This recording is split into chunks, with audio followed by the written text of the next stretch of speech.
Welcome back to TW Local 591 podcast. My name is Gary Scheibel, your local president.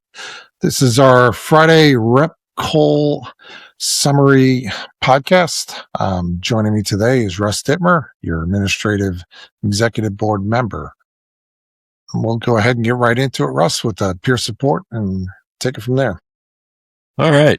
For voluntary union insurance benefits, if you have questions, need to file a claim, need to enroll, just a reminder to contact the benefits counselors at EFP at 1-844-606-0524 to have them help you. Again, that's 844-606-0524.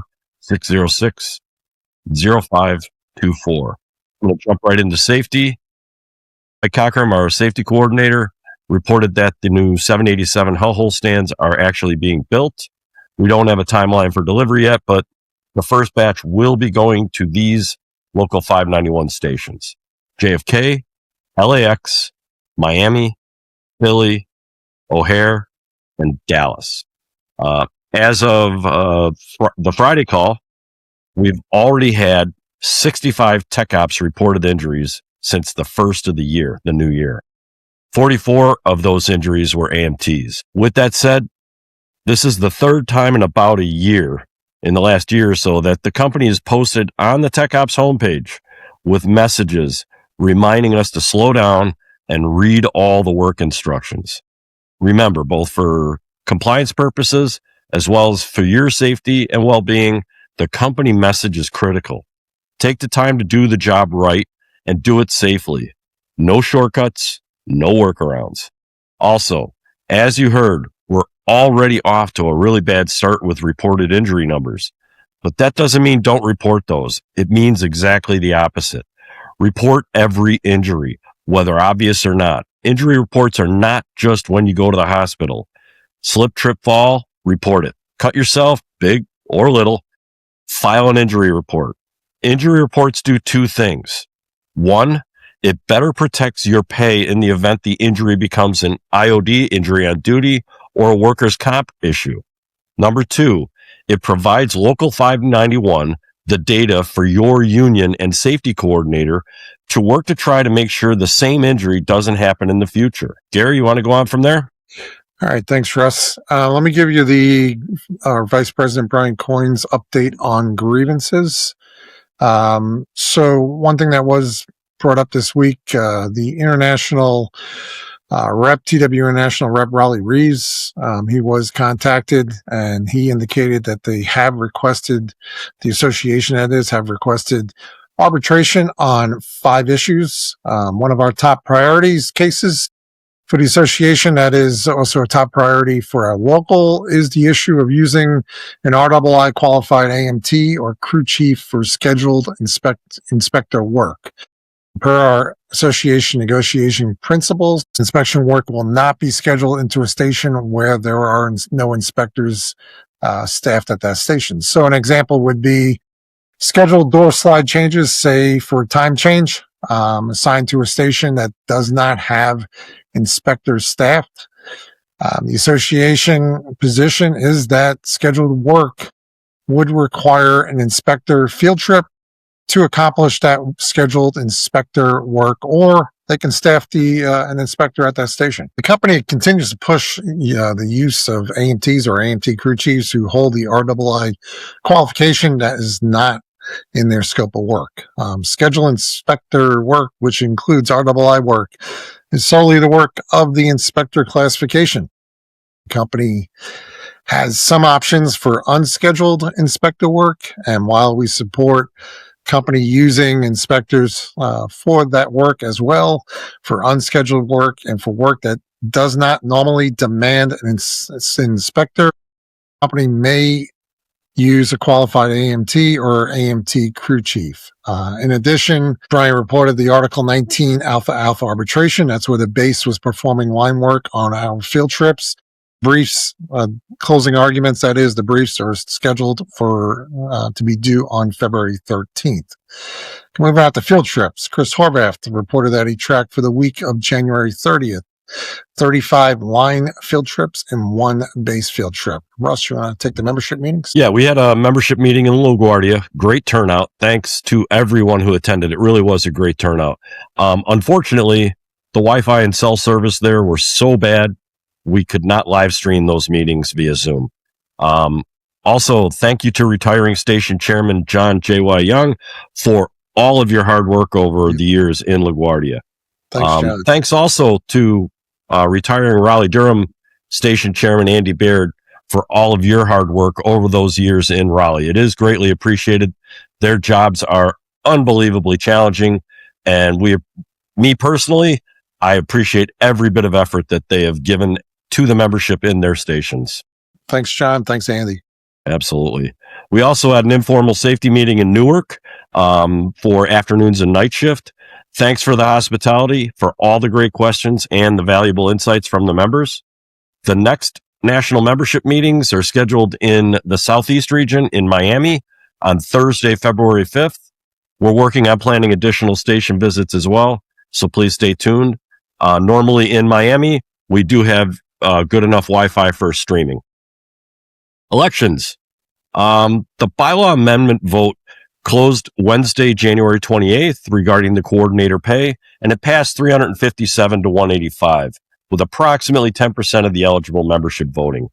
Thanks to all of you who participated, and we appreciate your voice. Also, 2 station chairman election nomination periods closed on Wednesday, January 28th.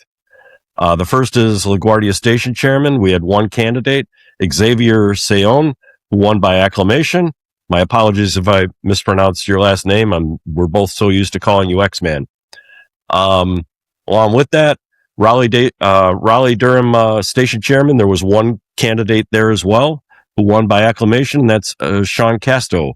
Congratulations to both of you and welcome aboard. Yep, congrats.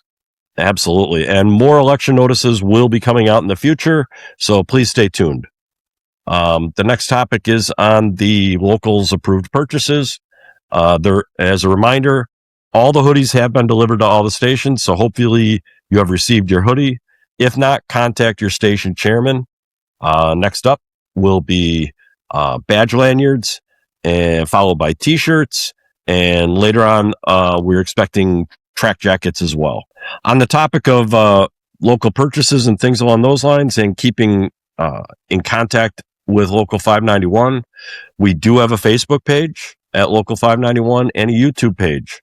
Please don't hesitate to subscribe to them to get updates and notifications when new information is posted on, this, that, or the other thing going on at the local, and obviously for the Friday recaps and any other Zooms that we're doing.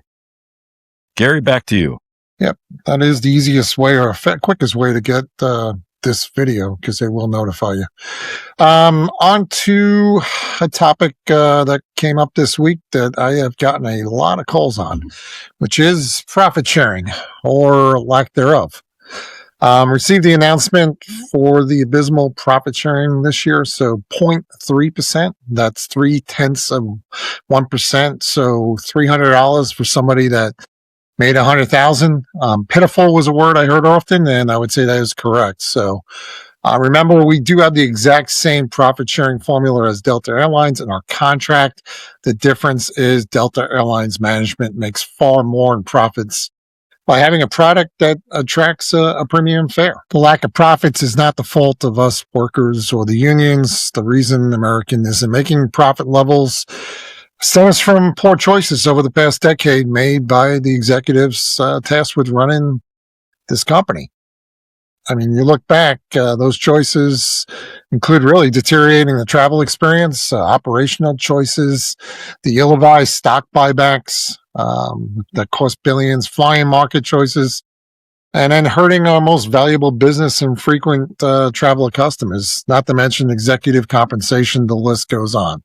So I hear it all the time and agree with the sentiment that it feels like the only ones that really care about the customers, that care about the product that's being sold to our customers, are the frontline workers who interact with the customers.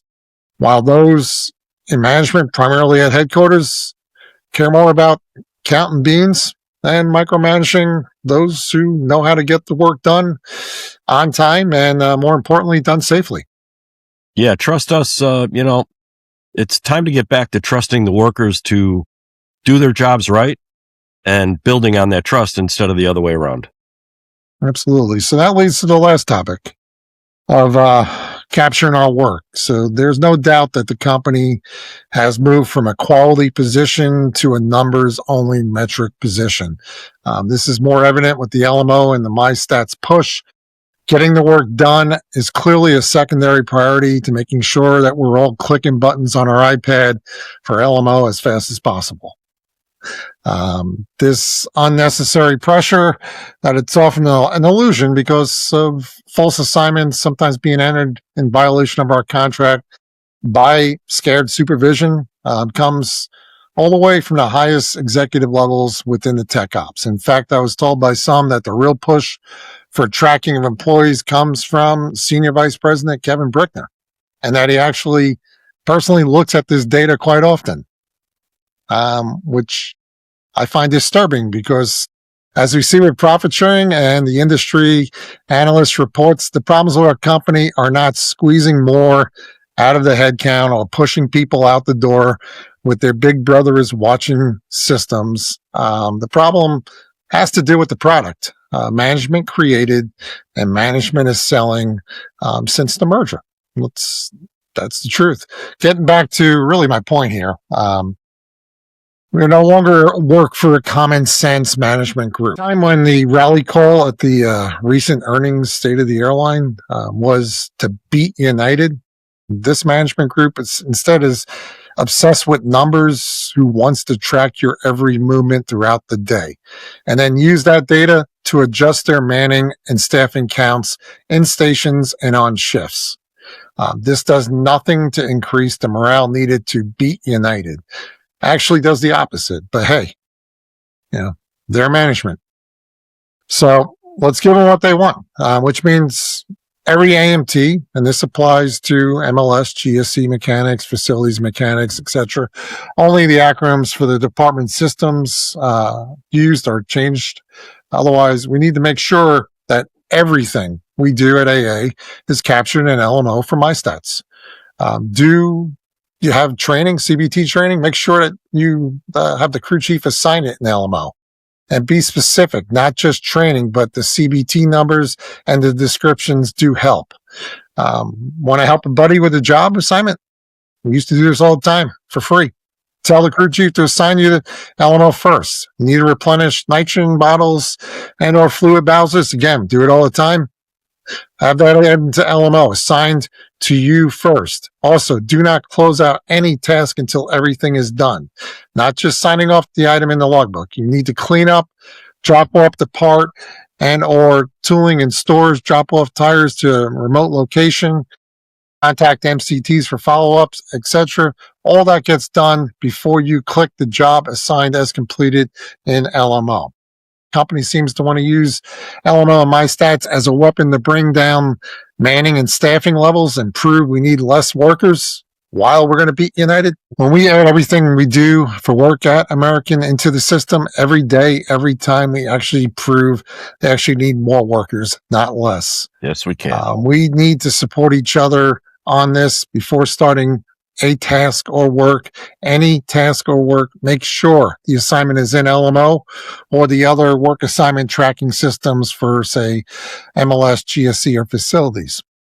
It would appear to any rational person that these bird dogging systems the management is utilizing were sold to them with an expectation of headcount reductions that would recoup the cost of these programs. I'm sure they're expensive.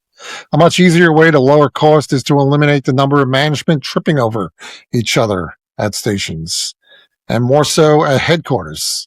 I believe we ran a much more efficient operation in the years prior to the merger when management empowered the crew chiefs to run the operation, and a much leaner management group stayed in the background like they should. Absolutely. That was a different time. With that said, Russ, anything else? No, I think we've covered enough on this one. All right. Well, that is our podcast for this week.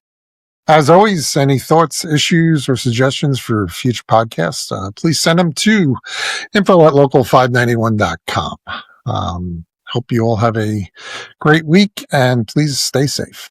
Stay safe. Take care.